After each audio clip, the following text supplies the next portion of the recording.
The Twisted Metal series has finally landed on Peacock. It's been there for about a week. I finally found the time to sit down and binge the entire first season. I've had an up and down relationship with this show since it got announced, and let me tell you, I am shocked to where my thoughts are by the end of episode 10. So what I'll be doing here for you guys is for the first half of this video, I'm going to keep it spoiler free, giving you my general thoughts on the Twisted Metal series. So if you are someone on the fence or was really dismissing this show based off the trailers and clips they were releasing, which hey, I would not blame you. And then for my peeps that have already seen the show, because it has been out for a week, I'll get into full spoilers and just talking about what they might do in season 2. Timestamps in description for whatever part you want to skip to. As well as me definitely want to hear your opinion and what you thought about the show overall. But okay, diving into it here, yes, I'm a Twisted Metal fan. I'm not going to call me like a hardcore boy, really deep dive into the lore and knew every single character and Easter egg, but I've played 4 games in total over the years, from the PlayStation 1 to the PlayStation 2, even the PSP. That PSP Twisted Metal game got me through so much as a kid, okay? When mama would park her car into an outlet with a Ross, TJ Maxx, and Burlington, I would have died if it were not for PSP Twisted Metal. So yeah, when the show got announced, I was hyped. I was thinking, oh, this could be cool. Anthony Mackie's attached. PlayStation Studio has been doing some interesting things in terms of live action adaptations. Not really a big fan of it ending up on the cock, but whatever, I'll watch it. And then all my excitement, joy, and wonder for the show deflated like a farting balloon once the first clip was released. The thumbnail of Sweet Tooth the Clown raw dogging my Captain America, I was like, what did you do? Why? This is what the show is? I mean, all right. So part of me was like, I don't even think I'm going to watch the show now. It doesn't really look like they're going with the tone I would have hoped for a Twisted Metal series. Because as a kid, even though I didn't like deep dive into the lore of Twisted Metal, I did enough to find out the backstory of Sweet Tooth as a kid. Because that's one of the coolest video game characters out there. And so knowing that Sweet Tooth is like a sadistic clown killer that's even murdered his family. And then the first piece of media you get to see of him in live action form is... Like it when the beat go. Baby, let your booty go. They ruined it. They butchered it. Fully expected this show to be utter trash garbage, and I dismissed it right away. Which is probably why it took me an entire week to even hit play on the first episode and give it a chance. And let me tell you, that first episode, it was kind of what I feared. It was extremely campy and cheesy in a way where not every single one of the jokes were landing. It's very corny and exaggerated, and the show did have a bit of a cheap feel to it. Not saying I was expecting, you know, grand level budgets, but at first it felt like a giant swing and a miss, and that we just missed out on a cool adaptation for Twisted Metal. But then something wild happens, because I decided, let's continue on. I want to review this. Let's just power through. The show surprisingly gets better. I didn't see that coming. And I'm not just talking like watchable better. I'm talking about like fully invested, sit up in my chair, enjoying these characters, the situations, the plot they have going on, the car mayhem. I was like, oh my God, they actually kind of did something here. They cooked. Now, there's still definitely a good chance the humor and tone is just not going to sit right with a lot of people hoping for maybe a little bit more serious take on Twisted Metal, but if you can get past some of the corny, silly jokes of the first 2 episodes, I think by episode 3, they really hook you in with their storyline, with the way they adapt the Twisted Metal world and expand it out, that I was like genuinely invested. So like Anthony Mackie here, yeah, he's a little bit of a goofball, throws out all these jokes. Not all of them are funny, but you know, his character of being the milkman, John Doe. The show revolves around him and his profession as this delivery driver, where he goes to wasteland city, delivering goods and getting a little bit back in return, and that's how he just survives, a milkman. That's where he'll eventually meet Neve Campbell's character, which, yay, just happy to have her in here as a fan of Scream. But she offers him a job to like go across country to deliver a very important package, and the way the show goes episode to episode, unlayering different parts of this Twisted Metal hellscape, I thought was actually really creative and fun and fleshed out the Twisted Metal world. The way I kind of want to describe this show is if like they took The Last of Us and gave us, you know, an interesting story and characters there, but all in the tone of like the Scary Movie franchise. I feel like that's kind of the best way to put it. Oh, and I guess throw in some Fast and Furious with the cars, you know? I was also really fond of Stephanie Beatrice's character of Quiet. From the first episode, they set up what her purpose is throughout the season and what she's trying to accomplish, and the arc that she kind of goes through episode to episode was actually really engaging, especially the relationship she builds up with Anthony Mackie's character. And it wasn't even just her arc, but there are like serious moments in this goofy, campy world that actually somewhat make you feel sentimental towards these characters. I'm not really saying it's gonna make you cry, tear up, or go, oh, this is such a heartbreaking drama. Because at the end of the day, this is still really cheesy and goofy. But I'm telling you, the story and what these characters go through kind of make up for it all. There's a few emotional and heartbreaking things that go on with her, and when those moments happen, the acting is pulled off great. Another thing that helps this show stand out is like the villains in here, because you would have assumed Sweet Tooth is kind of the main villain of the show. Not really. Sweet Tooth is probably like a super enjoyable, fun part of the show. I think it was still a major mistake to be the first thing we see of Sweet Tooth be that clip they release with him and Anthony Mackie singing. That happens like extremely early on in the show. In fact, I would say it's part of one of the worst episodes. That is episode 2. But you know, Samoa Joe, who I've been endlessly compared to over the years. Thank you for that 3-year-old comment right there. But you know, he's the body of Sweet Tooth, and Will Arnett lends his voice. And that entire character I thought was going to be butchered, done terribly. It's actually a real fun part. You can see what they were trying to go with in incorporating some of the dark humor with like maybe the silliness of the games. Because at the end of the day, this is a guy in a clown mask with a flame head in an ice cream truck shooting at you. Sweet Tooth for moments in the show almost becomes like an anti-hero. And I also think Twisted Metal is like a great example of one of those shows where I say, if it was PG-13, it wouldn't be as fun. Because this show is bloody. Sure, it's a lot of CGI blood and obvious effects, heads getting blown off, limbs getting cut off, but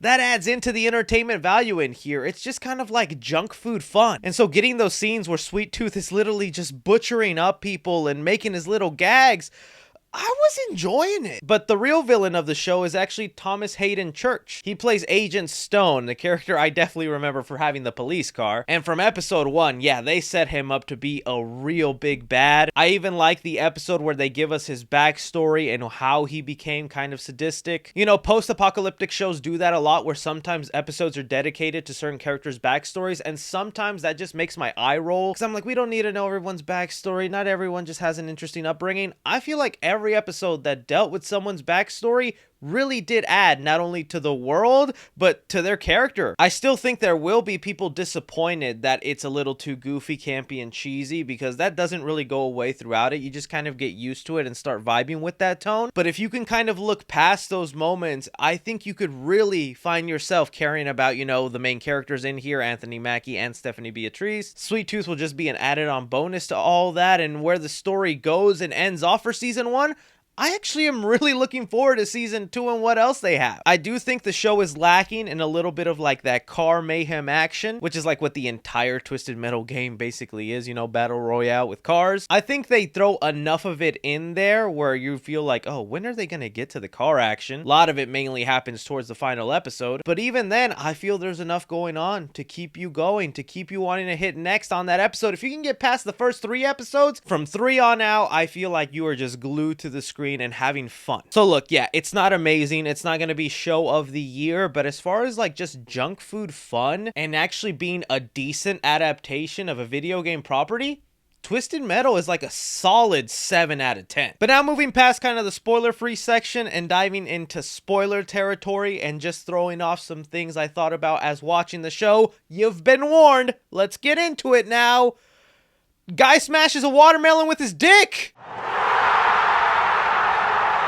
I am so happy they actually didn't hold back on the R rating factor. Not every kill, blood, and gore scene really was that effective, but it was entertaining, was it not? That first episode where they set up the backstory to Quiet's character and making her and her brother choose, all right, one of you dies, one of you gets to live, here's the gun, pick. And then the cop branding her, I was like, oh, I thought this was gonna be a goofy, fun time. And I just really like what they did with Quiet's character throughout the show. Going from just wanting revenge, not trusting anybody, to then maybe forming this relationship with John Doe, and like, I usually hate shows where they keep doing the back and forth arguing where like, oh, they like each other one minute, they hate each other another, then they like each other again, then they hate each other. That gets so annoying sometimes. But Twisted Metal surprisingly handled that really well, where I could understand both sides. You know, like when John Doe washed her brother's jacket of all the blood and she was upset because that was like the last trace of her brother. I got that argument. But then like later on when like Quiet F's up and then the car gets stolen and then John's just like pissed at her. I liked all that. Or just the entire episode where they're stuck inside that burger joint and they're making love in a ball pit. Goofy, silly, nonsensical, but the character development actually worked for me. That's where this show shined, in its story and what they did with the characters. Specifically on John also, like the way they build up to some character arcs, like early on where they go to like the milkman post out and they meet John's ex and all that, and she warns Quiet about, you know, he's never gonna love you as much as that car. When that episode happened, I was like, that's just a random thing to say. Of course he would protect her over a car. But then the next episode, we see the backstory and we find out why John is so attached to the car, how he lost his family, and how this car was really the only thing keeping him grounded for 20 years. I was like, you know, I don't blame this guy for wanting to go that far in protecting his car, while Quiet, of course, is saying, I'm not gonna die over a dang car. It was dynamics like that I wasn't expecting to see in such a cheesy show like Twisted Metal. The side characters in here also made the world feel so fun. I like this society of truckers where you can like jump from a truck to another, and inside of one has a whole little mini city and they got little bars and food. That type of world building was awesome in there because I never really even saw the Twisted Metal games as world building. I got into their story a little bit as a kid, but I just cared about, you know, car with missiles, shoot other car, I have fun. Every time a new character popped up like Viper, or they mentioned things like Roadkill and all that, I would be like, I feel like I remember this. That car looks familiar. Twister, that was a car. I know that was a car. And every time a new name and character showed up, I'd Google their name and Twisted Metal, and sure enough, they were a character that popped up. Even the dang granny, I remember being a character in the games. It felt like they really did pay attention to the actual hardcore fans that wanted some connectivity or Easter eggs. I know in the first episode they tossed in the PlayStation copy of the games, and that's really fun. I was really shocked Sweet Tooth didn't end up being like the villain of the show. He's definitely being set up to be a possible villain in season 2, which we'll talk about that stuff in a sec. But it took me back when it felt like they were making him almost like a good guy or an anti-hero, and he pairs up with one half of the group of characters that also had their own vehicle in Twisted Metal, Mike and Stu, which again, side note, the Mike and Stu subplot, I like that in here. Friends betraying each other, going back to one another. I really don't think there was like a boring subplot throughout Twisted Metal. Sometimes you have that when there's different characters throughout the wasteland, is there's a side story you just don't want to know anything about, you don't care, and they're like, why are we cutting to this? Get to the real stuff. I was fully into the stories they were throwing in here. So when we get that episode of like Sweet Tooth going to his original asylum and we find out his backstory of like killing a dog, oh man, I was like, how are they making this guy sort of a good guy? But no, towards the end he just goes full crazy again, to where he has the dang firehead. They threw in the firehead in this show. Episode 10 with all out car mayhem I thought was so fun. It would have been nice to get a little bit more of that, but the bits that we got of those cars fighting each other, it was just cool to see as a Twisted Metal fan having that in live action form. But the things they're setting up for season 2 also seem like a lot of fun, because they're diving into the tournament mode of Twisted Metal with Calypso, and we get to see the different characters that are going to be part of the tournament. But they hinted to one I desperately wanted to see in this show that didn't make it, and that's Axel, the man who was just a car with 2 wheels. He's literally being teased as a character for season 2,